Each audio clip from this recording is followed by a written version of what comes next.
Hey there, Emma here, and in 2023 I hosted a painting challenge called Dogtober where we painted a different dog breed every day of the month. You may have seen some of the clips that I posted on Shorts at the time, just showing like a few little clips from each painting, but I've decided to go and pull out the real-time footage and share them this year so you can follow along if you'd like to. A couple of disclaimers/explainers. The point of the challenge for me was that I wanted to try and loosen up.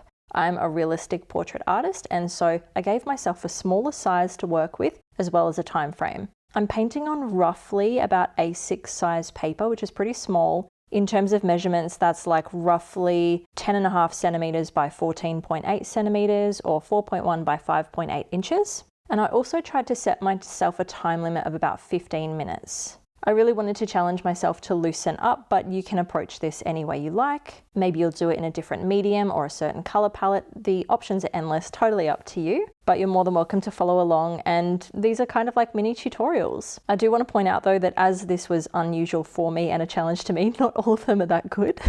I really struggled in the beginning to start loosening up, and particularly struggled with the long-haired dogs. But you know, it's an adventure and you'll see me progress through the month and learn a lot. If you want to grab the outline sketches, I have put all 31 sketches into a document, a PDF that you can download from my website. I will link that in the description. You'll just need to pop your email address in, which will sign you up to my mailing list, but then you'll get the document with all 31 outline sketches, roughly about the same size that I'm painting. You're more than welcome to print them, trace them, size them up or down if you need to. I'll be working with my usual set of supplies and mixing colors as well, but I will talk you through the process as we go.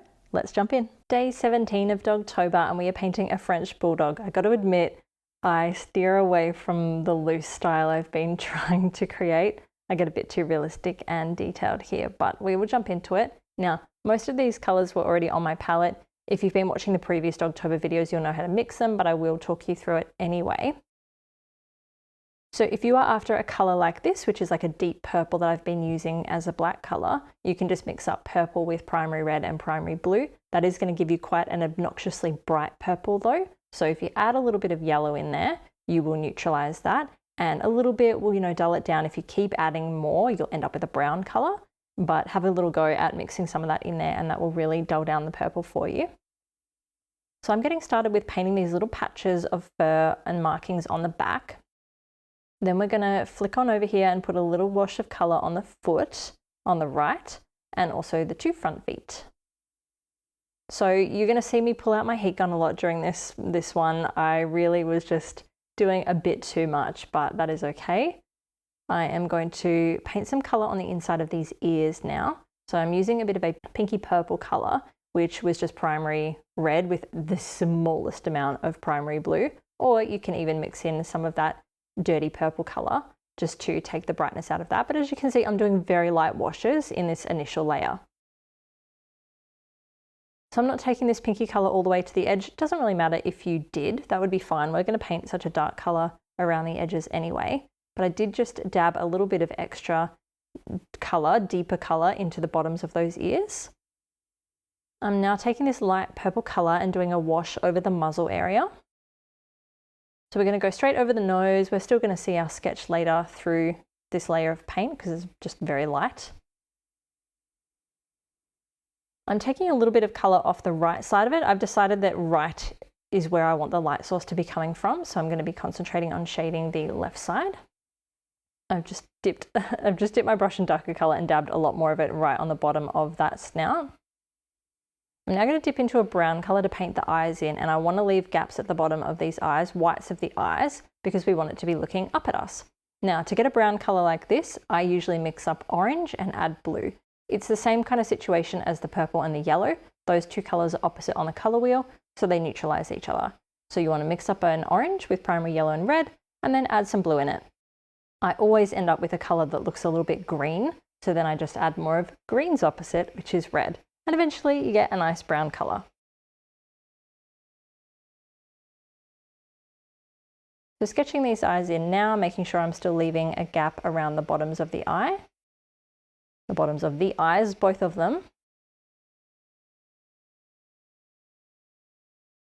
Feel free to use something smaller than what I'm doing. I'm using a size, I think, 6 Could even be my size 8. I think I'm just going all in, but for something like this, you could definitely use a detail brush. Might take you a teensy bit longer, but it can be a bit more accurate. And now I'm going to dry all of that off because we are going to move on to our much darker layer.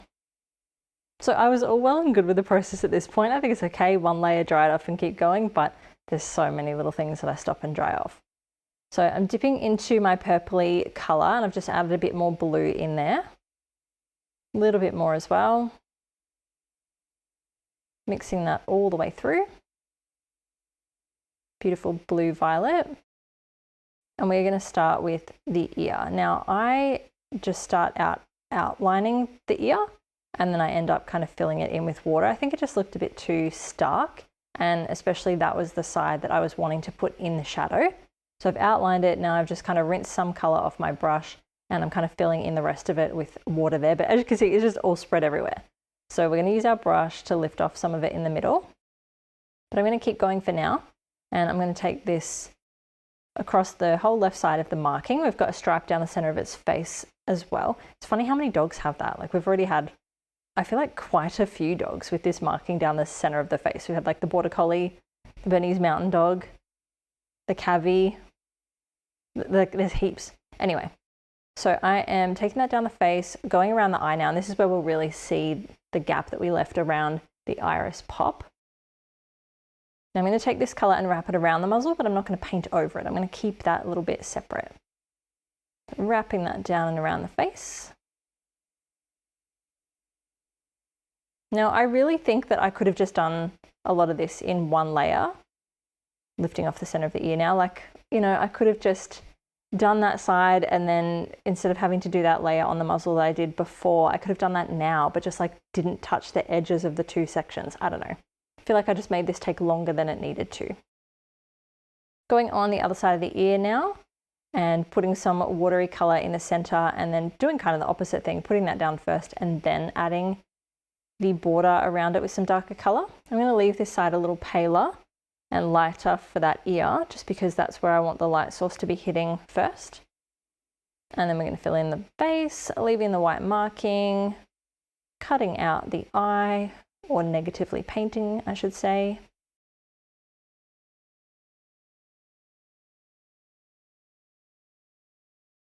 And very carefully starting to wrap that around the muzzle and the eye.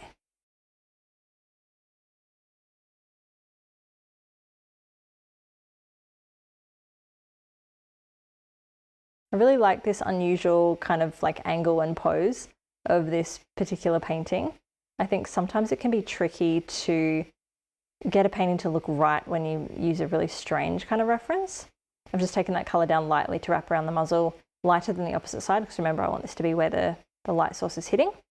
And while I'm here, I'm just going to tuck a little bit of colour on like the bottom lip and then fade it down and really bring out that little muzzle shape there on the snout. And I'm also going to go across all these splotches on the back and paint over them, but I'm going to leave a small border around each patch. But yeah, sometimes when you have really like funny, unusual poses or angles of animals, when you actually turn them into a painting, it looks like you've done it wrong. Like it can be hard to translate all of those into a painting, but I think this one worked quite well. So painted all the patches in, leaving a lighter border around the edges. I'm going over the little back foot again, just kind of blobbing some colour up against the body and then near the toes. Similar thing on the front 2 feet. Here I am like quickly trying to loosen up after just spending way too much time on the detail of this. I'm going to dip into some black now, some Mars black, to paint the nostrils in. I've been doing that quite a lot this challenge, rather than just using the purple colour, actually using a pre-made black colour just to make it stand out a bit more. So these big beautiful nostrils, little curve on either side looking like some commas, a line down the centre.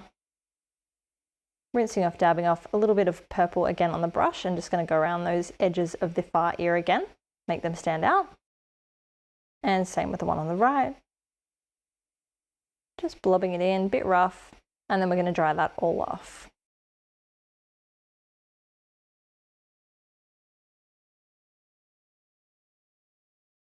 All right, dipping back into some light purple now, and I'm going to start to shade the far side of the body. So I think just, getting a bit too fussy here.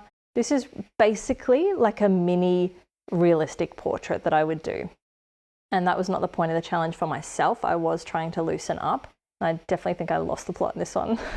I might for the next few actually, to be honest, so strap in. But I'm popping some light colour across the back on the left, tucking that over and under all of these patches, tiny little bit down the centre of the face on the left, and back on the left side of the front feet and drying that off. And then I'm going to do a kind of opposite thing. I wanted to put the white fur on the right side. I wanted to put that in like a warmer light. So I mix up a bit of an orange colour and I start to apply that to the fur. So then we've got cool tones in the shadows, warm in the sunlight. Is this necessary? I don't really know, but I'm doing it anyway. So tucking that under the chin on the right and spreading it out to the rest of that white patch of fur. And then on the back side, just near the ear, similar thing, spreading that out to the edge. Even dropping a little bit of pink on the toes. A little bit on the back side, spreading that around into more of the white fur. And a little bit of this warmer colour down the right centre of that facial marking. And then we dry it all off for the 85th time.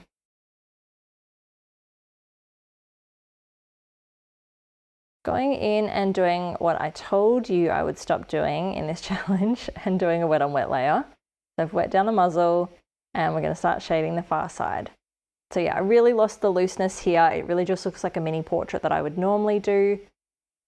But, that's kind of the thing about artistic growth. It's not a perfectly straight line. You are going to go up and down, and that's fine. So I've put some darker purple on the left side of the muzzle that is currently damp. And I'm mixing up a bit of a colour now. I've got yellow, a little bit of red, teensy bit, just dabbing the excess off. And then I'm going to pop a little bit of that on the right. Again, I'm just trying to put warm tones in the highlights and cool tones in the shadows, and then drying that all off. For the bajillionth time, dipping into some purple, and we need to shade the nose itself now. Just going in with concentrated colour along the bottom and the left, and then we rinse off, dab off, and invite that colour on the rest of the schnoz. Spreading that around and lifting off where we want it to look more highlighted on the top right, and then drying that off. I'm going to repeat the process because it kind of went a little too faded for me. So concentrating that colour on the bottom left. Going to leave that alone for now, and I'm going to dip into some white to highlight these eyes.